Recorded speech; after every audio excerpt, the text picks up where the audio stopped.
অবশেষে ইরানের 10 দফা প্রস্তাব নীতিগতভাবে মেনে নিয়েছে যুক্তরাষ্ট্র। এর মধ্য দিয়ে 2 সপ্তাহের জন্য যুদ্ধ বন্ধ করে শান্তির পথে হাঁটল তেহরান, ওয়াশিংটন। আসসালামু আলাইকুম ওয়া রাহমাতুল্লাহ। আলহামদুলিল্লাহ, আল্লাহর কাছে শুকরিয়া আদায় করি যে আল্লাহ তাআলা 2021 সালে 15 আগস্ট আমেরিকার পতন দেখিয়েছেন এবং দ্বিতীয়বার আবার একই আমেরিকা যারা নিজেদেরকে নিয়ে গর্ব করে সারা বিশ্বের বুকে তারা সবচেয়ে শক্তিশালী রাষ্ট্র, আলহামদুলিল্লাহ দ্বিতীয়বার আমরা দেখতে পাইলাম যে তারা কিভাবে ইরানের হাতে তারা পরাজিত হইলো।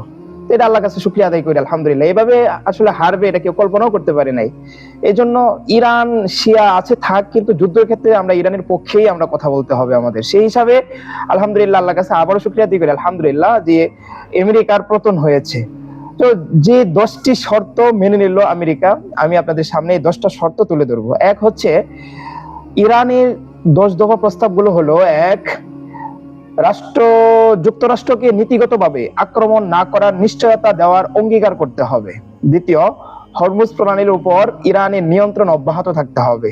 যে হরমুজ প্রণালীর মাধ্যমে ইরান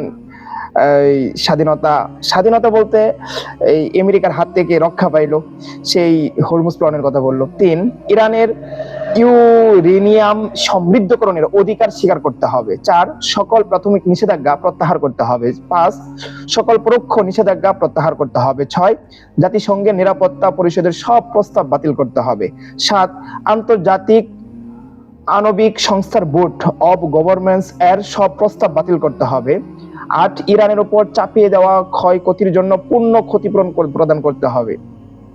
9, এই অঞ্চল থেকে মার্কিন যুদ্ধরত সকল সৈন্য প্রত্যাহার করতে হবে। 10, ইরান ও তার সহযোগী গোষ্ঠীগুলোর সঙ্গে সব ফ্রন্টের যুদ্ধের অবসান ঘটাতে হবে। এবং এই 10টা শর্ত যদি না মানে, কারণ ইতিপূর্বে আমরা দেখতে পেরেছি যে আমেরিকা, ইসরায়েল যাদের কথা বলেন, তারা যুদ্ধ বিরতির কথা বলে তারা প্রতিনিয়তই মুনাফিকের মতো আচরণ করেছে। এই জন্য ইরানও বলে দিয়েছে যে তারা সর্বদা সজাগ থাকবে। যদি 10টা বিষয়, 10টা শর্ত না মানে, তাহলে যে কোনো মুহূর্তে তাদের উপর আবার হামলা করা হবে। তাই এই যুদ্ধের জন্য যেন পুনরায় আবার না ঘটে, এই 10টা শর্ত যেন ডোনাল্ড মেনে নেয়, এটাই প্রত্যাশিত থাকবে সকলের কাছে।